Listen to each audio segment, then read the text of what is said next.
Well, I don't have the microphone, apparently.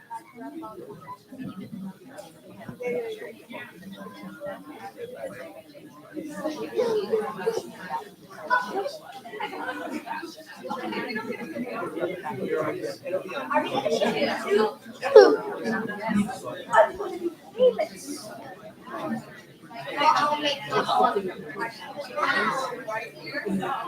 I will like it. I will be public. Hey, go breakfast. Again, like last year.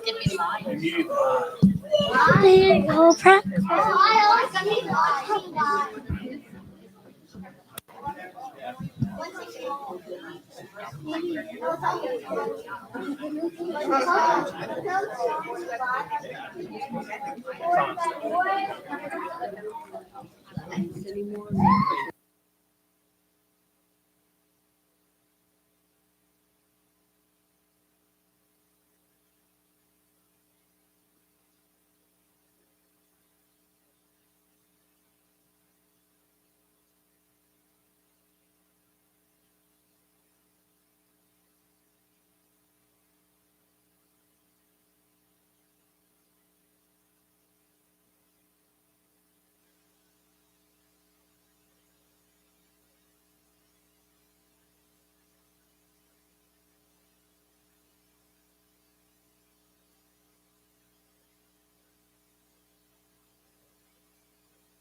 Good evening, everybody, and welcome to the Wednesday, November 5th regular meeting of the Sachem Board of Education.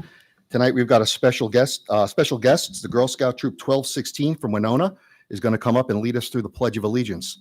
So at this point, girls, come on up, and I'll ask everybody else to stand for the Pledge of Allegiance and remain standing for our traditional moment of silence.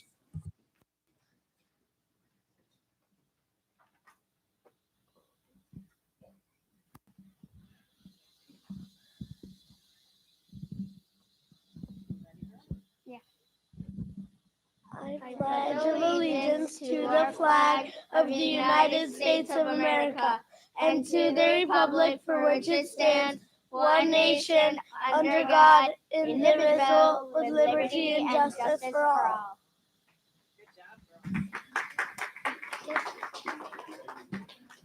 Thank you. Great job, girls.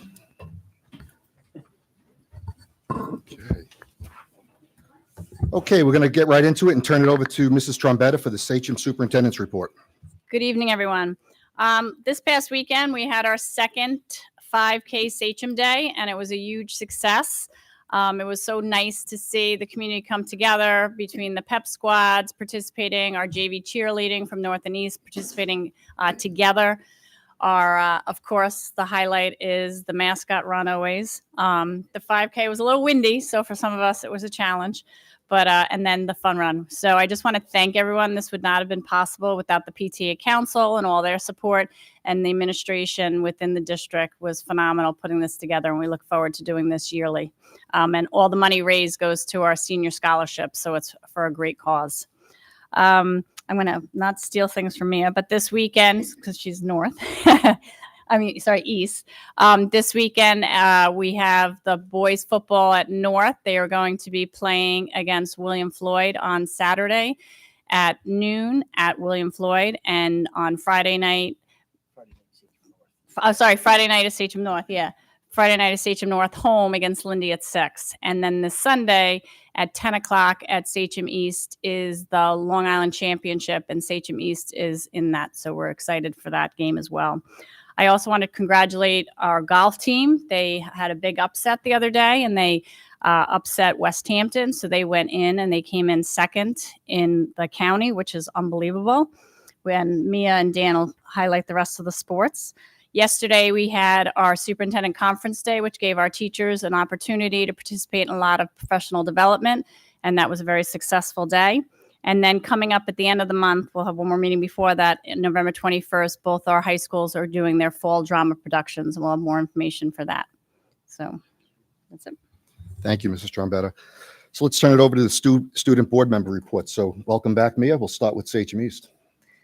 Hello, it's nice to be back. Unfortunately, my gymnastics schedule got in the way of the last 2 meetings, but let's go back all the way into the end of October, starting with the homecoming carnival.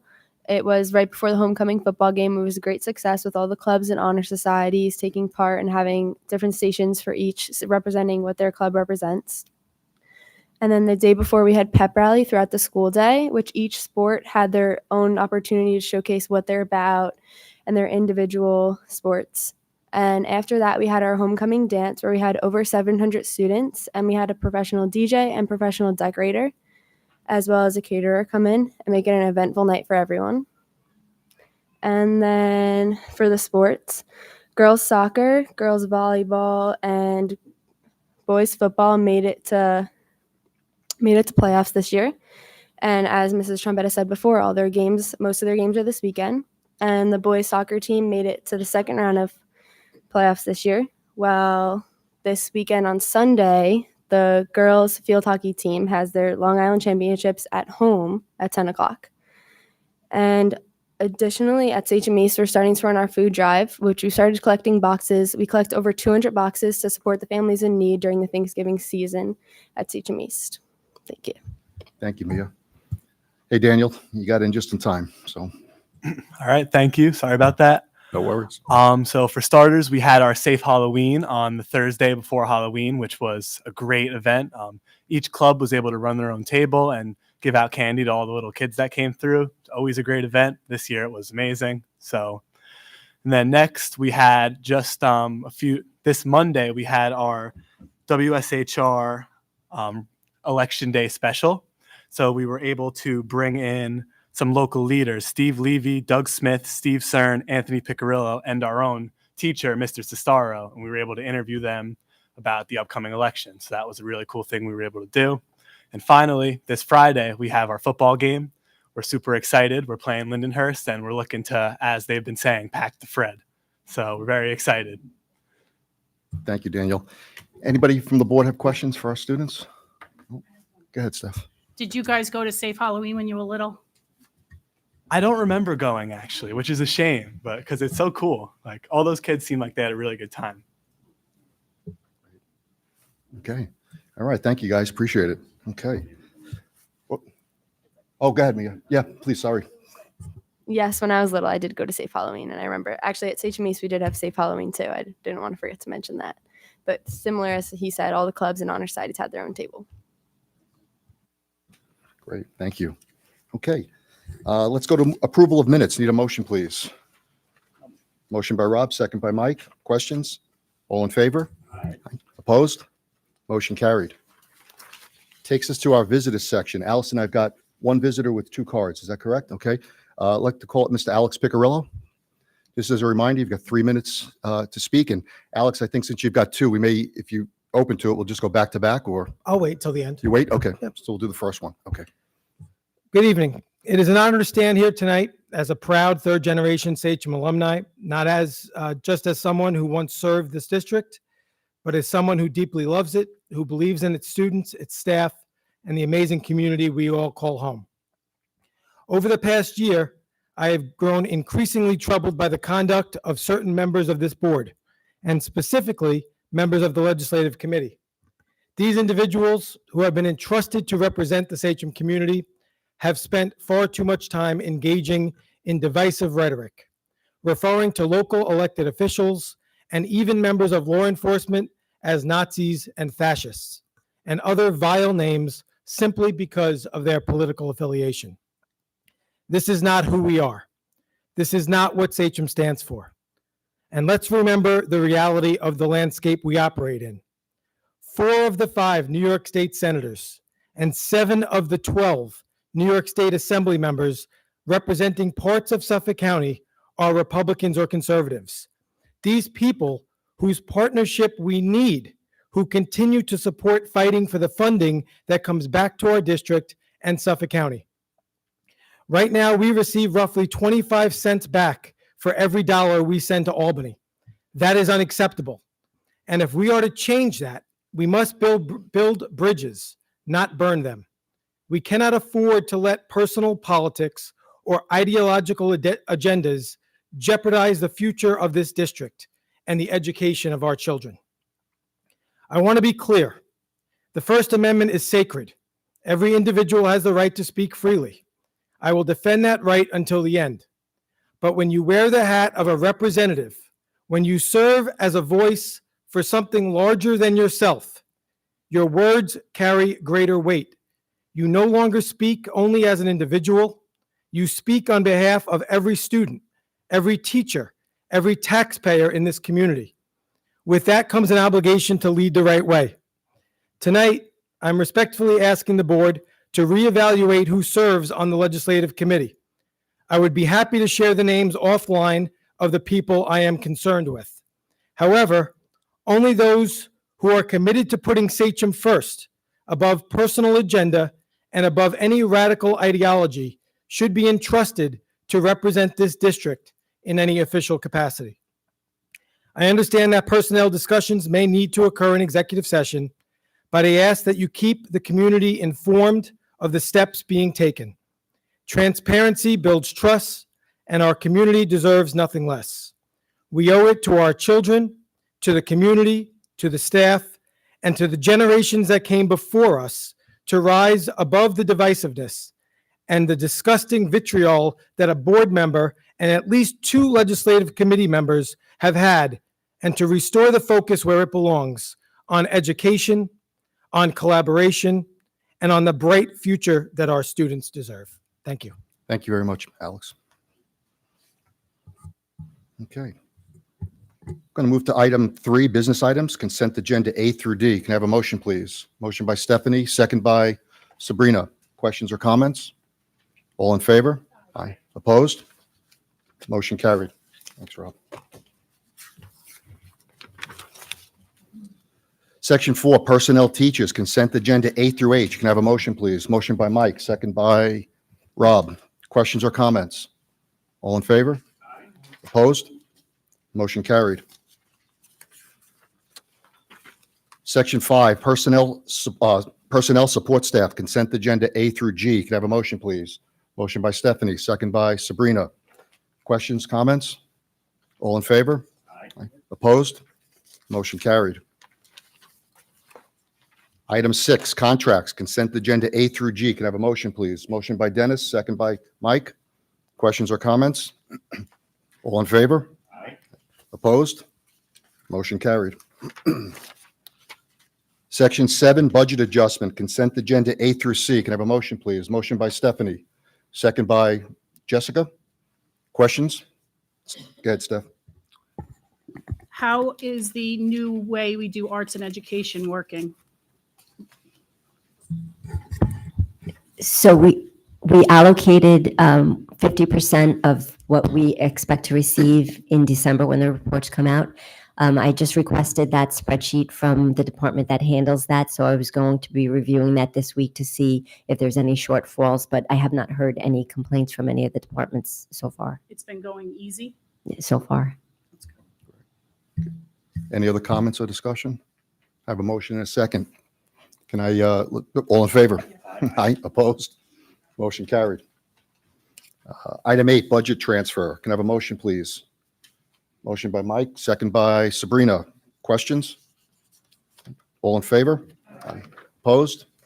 Motion carried. Section 9, field trips, consent agenda A through B. Can I have a motion, please? Motion by Dennis, second by Jessica. Questions, comments? All in favor? Aye. Opposed? Motion carried.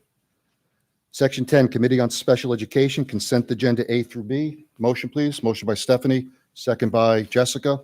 Questions, comments? All in favor? Aye. Opposed? Motion carried. Takes us to Section 11, monthly reports. Do we have any updates from committees? Steph, legislative, I assume? Yes, well, and diversity, because we just Diversity. left Okay. diversity. So I'll start with diversity because it's fresh. Clear goals, amazing way the meeting was run. It was incredible. And I don't know, do you want me to discuss it, or do you want to discuss what was? You probably could do it simpler. So one of the things we're doing with the diversity committee is looking at how we welcome our new families into Sachem. The process in which they go through central registration, their first contacts at the building, materials they receive, and how accessible and how forward-facing that information is. I can tell you we made a huge improvement from last year to this year with the implementation of the new website, got cleaned up, but there's still a lot more that we can do as far as getting information out there. We also looked at, one of the topics tonight was talking about families when they're looking to buy a home in the Sachem community. What is some info we can get out to them to highlight to local, how's it at the library on the circulation desk, QR codes, easy, that pops up with just where to start, what's great about Sachem, and if you buy in this neighborhood, where you potentially would be going to school, so that you can now find the information about each of our elementary schools, our middle schools, and high schools. So just taking a step back from more conversations that seem to be happening and then kind of focusing in on a goal and something we can produce. Thanks, Andy. There were amazing people on the committee that actually give their life experience, which has helped shape this. And it was an incredible meeting. I was proud to be part of it. It was awesome. All right, thanks. Any questions for Steph on the diversity? Okay. Okay, or Mr. Larson. Well, Mr. Larson. Yeah. Okay, so legislative committee, we have some pit bulls really working on our committee, one I'm looking at right now, whose expertise is off the charts, including another member. They're about to collaborate to draft legislation to bring to the board to advocate for. Our next meeting is, when did I say it was? Oh, I'm looking at the wrong notes. Hold on. November 19th, 5:30. I did forget to ask for a room, Allison, I'm sorry. So I want to remind myself of that. And after that work session, I think there's going to be a lot to bring to the table. So there'll be more info with that. I did want to ask, since we just got the legislative breakfast, could we bring the chair people to that? So that's going to depend on how many board members attend, and we can look at those numbers as we get closer. And Allison is will that work on a per person cost? I don't remember. It typically is a per person cost, but we're only allotted one table that only seats 10. So it depends on how many, we have attending, if there's room for others. Would it be, should I not go because I've been multiple times to leave it for another member? Since that's not until February, I would say let's let it be for now and see how it plays Okay. out. Yeah. Okay, thanks. So one thing with the legislative committee, and let me open this up to the board, right? There's a lot going on that these guys are doing, and I'm seeing flood of information on emails. Would it be beneficial to the board to have them present at the next meeting as to some of the things that they're working on and get more of a consensus for the board on how we want to proceed? So maybe just take a couple of minutes and have them kind of share some thoughts. So I heard you say that. I've got no emails on it. So I have no idea. It's just the legislative committee email thread that if you're not on the committee, you're not on that thread. So it's just more of the committee. It's like a work It's session. a work session that they share a lot of emails as to things that they're working on. It's more spitballing than And that's anything typical on right the now. committees. There'll be sort of a separate email thread. Yeah, so they And- can work. And then the goal of these meetings is for Stephanie or the liaison to update the board. But I think there's so much going on. Perhaps we might want to hear from the chair people just to maybe spend 10 minutes on what they plan on doing or what they'd like to do. I could totally, that's fine. So, Other thing I wanted to, I almost forgot. yeah, hold on. Is that Oh, sorry. everybody okay with that? Maybe we plan for maybe even the next meeting, the 19th, because I think you guys are going to do an We're going to on-site do it, meeting. yeah. They're here. Maybe Yep. just take 10 They minutes. can come So right in. for the chairs of that committee, let's get some thoughts together, and then you guys can present to the board on the things that you're thinking about or like to do, and then perhaps we as a board can agree or not, right? Okay. For not the next meeting because but the following, we want to plan the trip to Albany. So do we invite fill in? Does the board want to start inviting administration and fill in to have discussions? Let's hold on that. I've spoken to the SCTA, and I think, they would like to have a discussion with some of us to say, okay, what does that trip look like? What's the Okay. goals? What's the messaging? So I think there's some work to be We'll done have on that. that probably by the next So, meeting. Yeah. Yeah. Okay. Okay. Great. Okay. Thank you. Any other board committee updates? So today was our first curriculum meeting, council, and it was great. We had a lot of people show up. There's I'm going to say there was had to be over 30 people, correct, Sabrina? Like, yeah, 6 tables, I think. Yeah, we got like 30, 35. It was students, teachers, admin, community members, which was, to be honest with you, we had some really good collaboration between all the different groups, and it was great. I think they're working on some awesome things, talking about iReady a lot, which is something huge in our, which I'm sure that they'll come back out and talk about. Danielle and Marie did a great job with all of it. We're going to obviously have another meeting and a portrait of a graduate. And I don't know if everybody remembers, I think that was like September 15th, 16th, 17th, something like that. We had a meeting. Andy, not the 16th, 17th either. So they actually, I know Ralph was on a big meeting. He just actually kind of told us in a meeting that New York State saw a lot of other teachers saw our portrait of a graduate, and he put it in the chat, and they were amazed at what we did at Sachem compared to what they all just kind of took New York State's and probably just changed some names. And they were amazed at what we did here in our community already. So we're moving in the right direction, I think. Thank you. I think also, I don't know if that we have another CTE program that's been approved. He shared that. I don't want to speak. I don't know what you can and can't speak to. And then we always like to do like a collaborative piece because they don't like that we're there to sharing information, but the information I thought was great. But we did break into our groups and we looked at the absenteeism, the issue of chronic absenteeism. We looked at the percentages for the state versus Sachem. Ours is definitely lower than the state, at least 10% or more. So we discussed what are the reasons why we believe kids are chronically absent from school. What are some ways that we can remediate that or get these kids to school and work with the parents, work with the students. And that was great. I know at my table, we let our student members speak more because they're in it. And kind of seeing what their perspective is, what they see why kids aren't coming to school, and maybe what we can do as a district to get kids to come to school on a regular basis.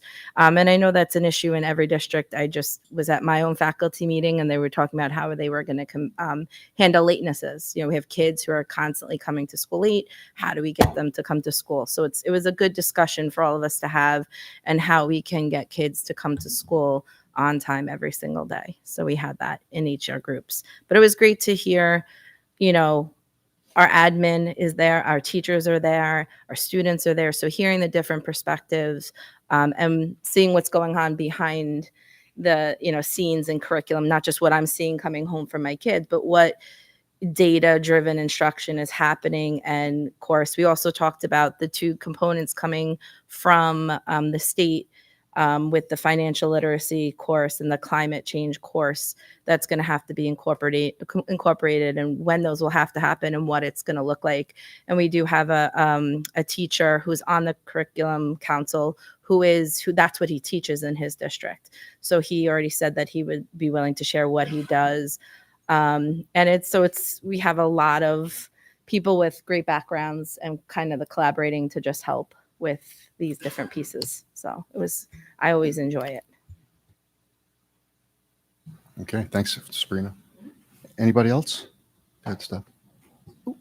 That's an impressive number. So what do we do different than other school districts in New York State are doing? So maybe the parents have resources, because I know there's an issue, but I didn't realize we did so well with it. Well, With the student absenteeism, like We're having just less percent. yeah. I think the state is at like 35% of We're at absenteeism. We're 22. at 20, but we're Lower, lower so than yeah. what the Lower, state but is, still up. but it's still, that's a large percentage of kids that are. So that's a absent. conversation that's occurring everywhere. Across the island, we're seeing it, but in every building. And it's a focus this year in particular of changing the letters, the phone calls, but also now taking a look at our grading policies. How can we change that forces kids to be in the classroom? Take a look at Google Classroom and take some away from what we put so much into it during COVID. We need to now come back from that so it's not accessible for kids to do their work at home. They need to be in class. but also to make it that kids want to be in school, to make it that they don't want to miss out on what's going on in the classroom, in the building, and with their classmates. So it certainly is something, a topic of discussion in all levels, in all the buildings, and it is the focus this year for everybody. Go ahead, Mike. I'm sorry. Oh. I'm Finish up. sorry. Yep. I'm sorry. Northwell Health has a school avoidance program. Are we giving that information to parents that have kids that are having that issue? We have given everything to parents, begging them, making phone calls, offering to go to their house to get their child. A lot of times what we're seeing is it's the parent is the problem, and that's a difficult obstacle to overcome. Go ahead, Mike. Yeah, I don't know if it's possible, but you would think, I'm sure not many kids get up, and maybe Daniel and Mia do. They get up, looking forward to going to physics. But they do definitely look forward to going to clubs. They do definitely look forward to going to sports. And in Mr. Scavo's case, they look forward to going cooking, right? Food is wonder. Food is wonder. As we've slowed down on our ability to provide these extracurricular activities, have we seen an increase from our past? I know we're below the state average, but is there any relationship between our extracurricular offerings and our clubs and our sports? We've actually seen a decrease with absenteeism for the past couple of years. It has been slowly going down for us because it's been such a focus. The reason we look at all the data is from COVID. We've never recovered from COVID, where we've taught children that they can do their work at home and have things in the Google Classroom. And we have children that are successful doing it at home, but they're missing out on a big component of education is being with their classmates, being, learning in a classroom environment. So we haven't seen the correlation between less clubs and more absenteeism. Would the inverse be true, though? If you offered more clubs and more extracurricular, you might see a decrease in absenteeism? I would think. We'd have to take a look at that. And the other thing I just want to make a comment to is I know both high schools now, maybe middle schools, but I just see more from what the high schools, because of my kids and their friends, have a character component that they're putting out there. So I saw someone from North where Mr. Burke had sent home a letter that a parent had put out about their child and the character that they're showing.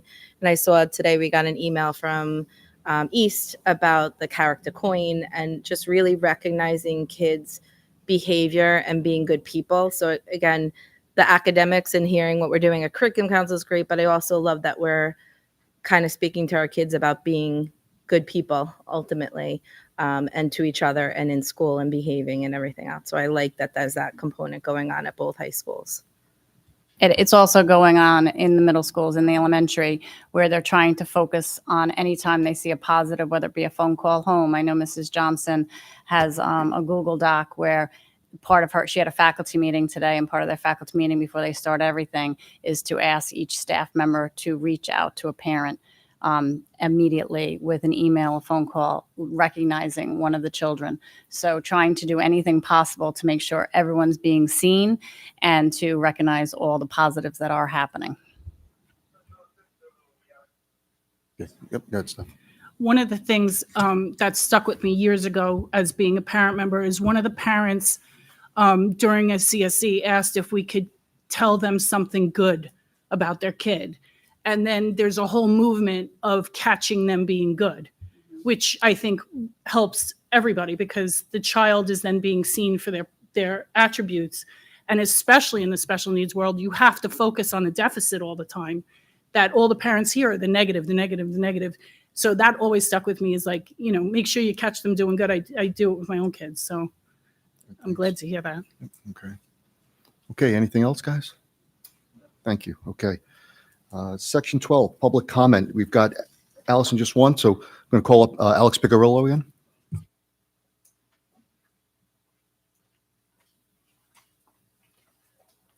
I can't just raise my hand anymore, so I'll just fill it out the right way. I hate that I have to be here for two negative things. So before I start, I just want to recognize a friend of mine who's a phys ed teacher here, Ray Chopay. He started the Adapt Thrive project here at Sachem. It's a great follow on Instagram. It's helping students of all abilities. It's an incredible program. It should be embraced. It should be recognized. So if you guys can take a look at that, it really is good. Unfortunately, I'm here for something else tonight. Many people have reached out to me over the past few days asking whether or not they should attend tonight's meeting to speak about the recent incident involving one of our current board members. I advised against it, not because the issue is unimportant, because I don't believe in the pitchfork mentality or in allowing one incident to overshadow our greater purpose. Our focus must always remain on our shared goal, ensuring Sachem continues to be a district we are proud of, one that values respect, responsibility, and community. That said, I do believe it's important to address what has occurred. Recently, a sitting board member chose to post a video on social media. While the protest shown in the video, albeit useless, appeared to be peaceful, the song chosen to accompany the video contained repeated profanity, graphic and derogatory language towards law enforcement. This choice was deeply inappropriate and not reflective of the values this board is entrusted to uphold. Such actions can have real consequences. They erode public trust, they create unnecessary division, and they send the wrong message to our students about what leadership and respect look like. Our community deserves to know that those who represent us are committed to setting a positive example, both in and out of this meeting room. When concerns about this video were raised, the responses provided by the board member to community members were inconsistent, ranging from denial to claims of alteration or misrepresentation. This lack of clarity has only further damaged confidence in her ability to serve impartially. This is not a political matter. It is one of judgment and integrity. Every member is a representative of this entire Sachem community. Most of you understand that. And with that privilege comes the responsibility to act with students, staff, and community first. Tonight, I call upon Stephanie Volpity to take accountability for her actions, to apologize to this board, to our community, to the students and staff, and to the many law enforcement families who call Sachem home. Furthermore, I believe she should resign from her position immediately so that the serious board members, all other 8 of you, can continue that important work, free of distraction and controversy. Let us show them that we are capable of addressing difficult situations with fairness, with respect, and with courage to do what is right for the community we serve. Thank you very much. Thank you, Alex. Takes us to section 13, old business, demographer update. Do we have an update tonight? We're going to Pass it pass it to to Michelle. Michelle. Okay. We've met with Ross. We have another meeting with him on Friday, but Michelle will give you a very quick update. Right, so where they are right now, the enrollment projections have been completed.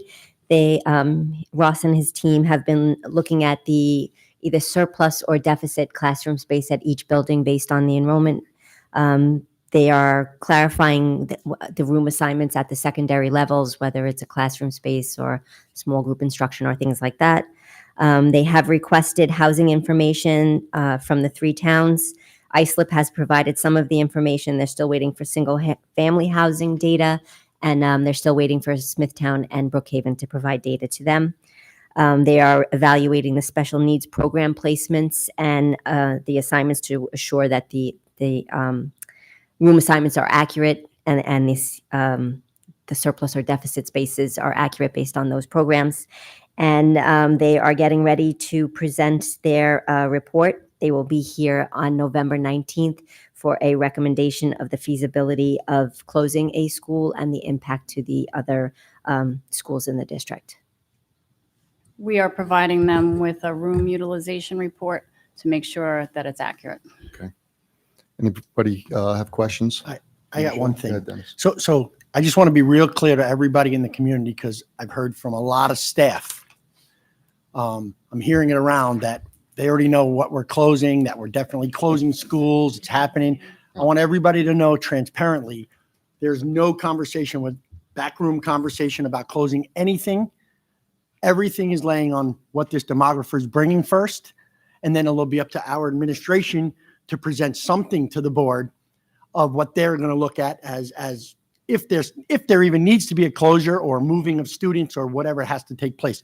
Nothing has been discussed at all. So if you want to discuss it, that's fine. You could say you're closing 5 schools down. We're not. We're not doing anything at this point.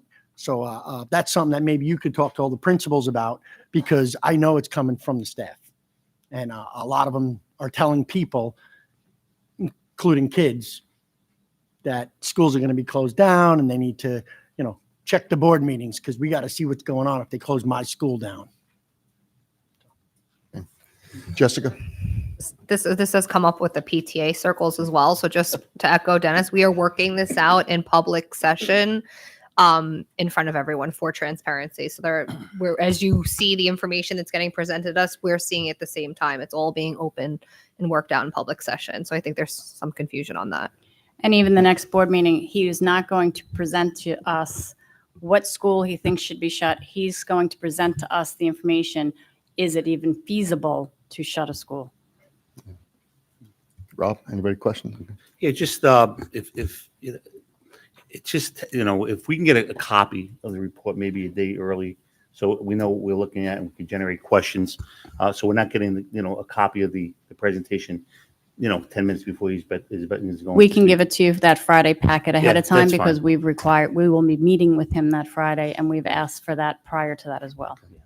Thank you. And just to piggyback on what Jessica and Dennis said, I think we've been extremely clear with the community and everybody, right? We're waiting for the data. So no decisions have been made. So Sabrina? I know that we're going to have public forums Yeah. when we're making decisions, etc.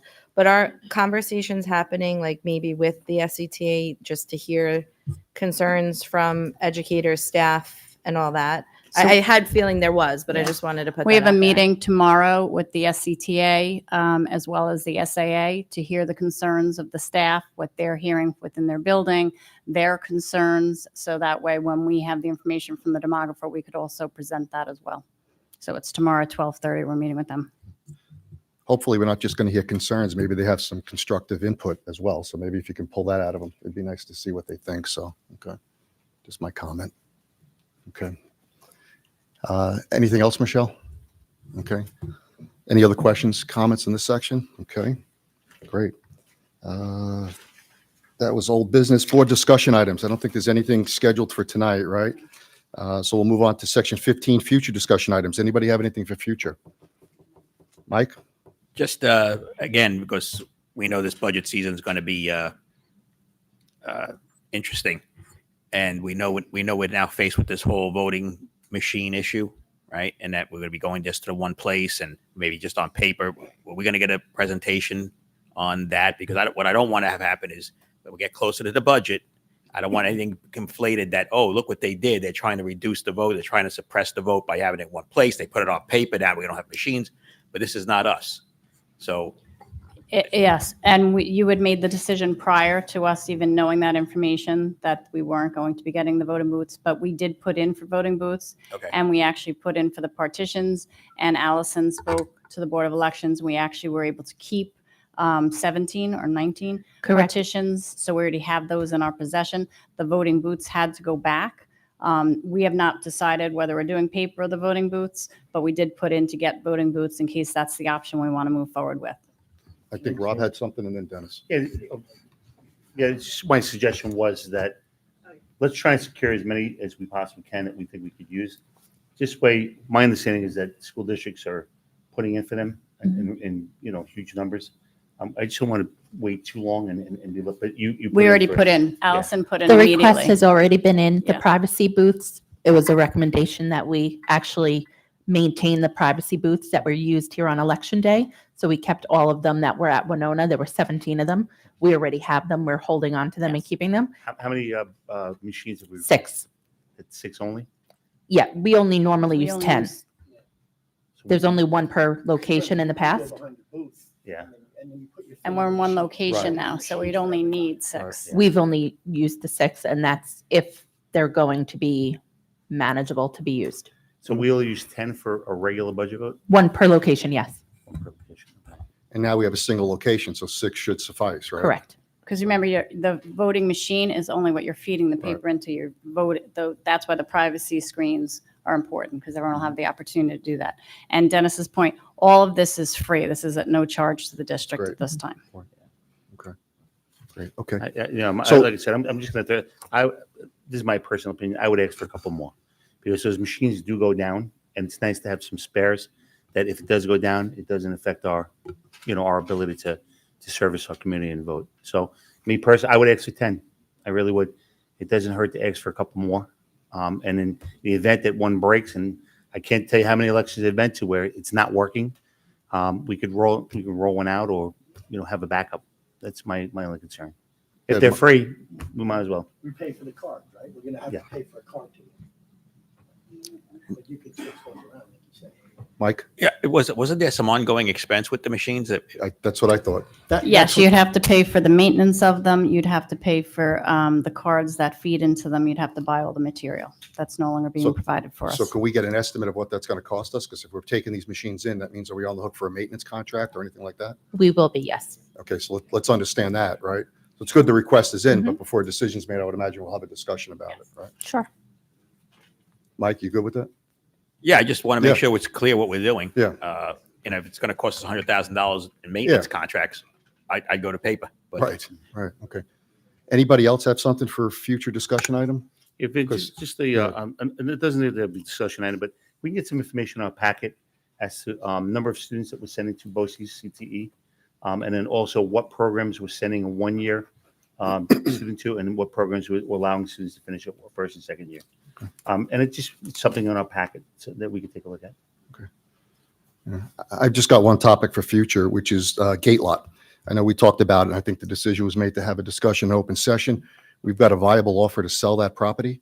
I think the board wanted to have an open discussion on that, so I'd like to get that sooner rather than later, and let's see where the board stands on that. So perhaps even, I think it would coincide with the demographer study, right? Because if it's all part of, buildings and capacity, so. We have that scheduled on the next agenda. So on the 19th, we'll have the discussion around gate lot. Correct. Okay. Right, because we're still waiting on some Waiting on numbers in information. terms of what it would cost to. So we have some of that information, right? So we'll have the rest. And then the other, just sort of tying into that, I think you were ready to release an RFP to a real estate agent. So we should probably sort of piggyback on that, whatever we plan to do with it. We're right? holding off We're on holding that off. right now. Okay. Yep. Okay, great. Thanks. Anybody else? Okay. At this time, make a motion to go into exec session for the purpose of discussing potential leasing of real property. Motion by Stephanie, second by Michael. All in favor? Opposed? Good night, everybody. Thank you. Motion carried.